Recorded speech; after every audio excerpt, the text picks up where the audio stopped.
Hello everyone, how are you doing? This is Helper Hut here with another quick tutorial.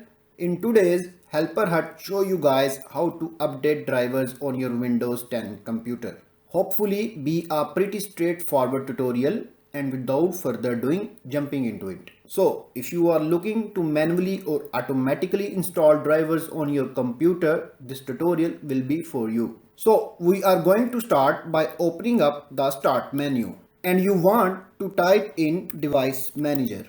Best match should come back with device manager above control panel.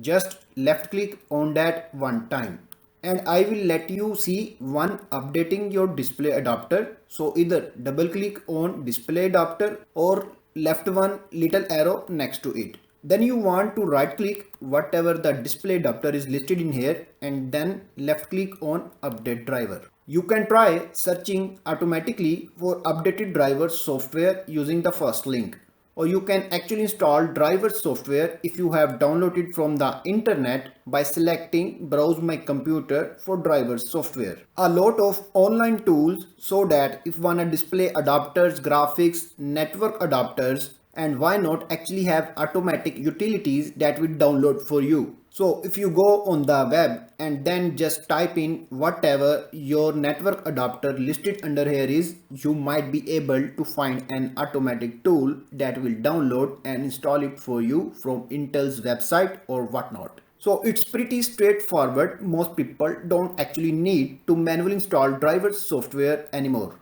It's usually pretty automated. So I do have this brief tutorial was able to help you guys out. And as always, thank you for watching and I do look forward to catching you all in the next tutorial. Goodbye.